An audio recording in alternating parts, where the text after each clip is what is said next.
Market failures refers to the inefficient distribution of goods and services in the free market.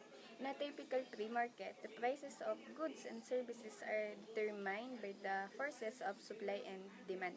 The laws of supply and demand are microeconomic concept that states that in efficient markets, the quantity supply of a good and quantity and any change in one of the forces result in a price change and a corresponding change in the other force.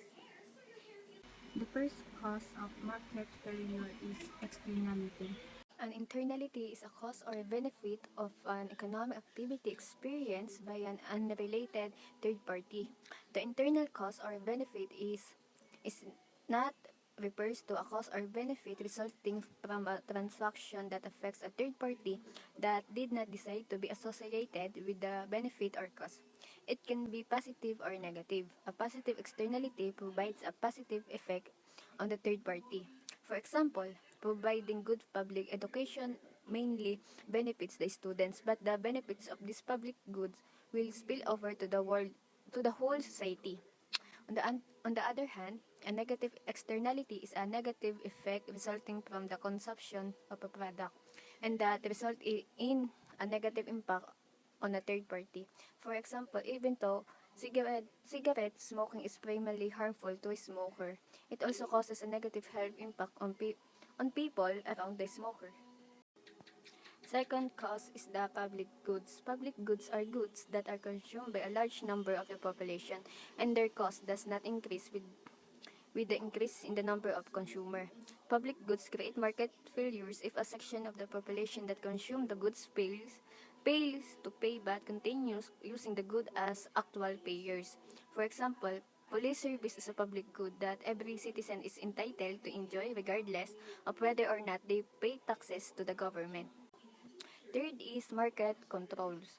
Market control occurs when either the buyer or the seller possesses the power to determine the price of goods or service in a market.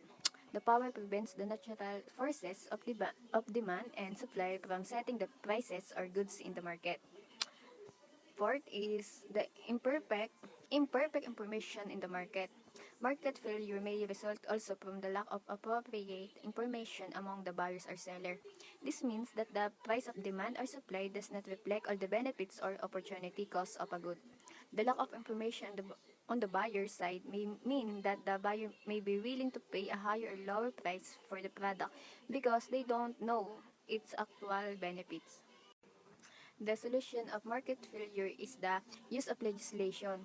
One of the ways that governments can manage market failures is by implementing legislation that changes behavior. For example, the government can ban cars from operating in city center or impose high penalties to businesses that sell alcohol to underage children since the measure control unwanted behaviors. Second is the price mechanism.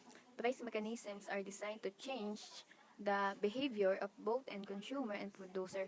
For products that cause harm to consumer, the government can discourage their consumption by increasing taxes. For example, taxes on cigarettes and alcohol are periodically increased to discourage their consumption and reduce their harmful effects on unrelated third parties.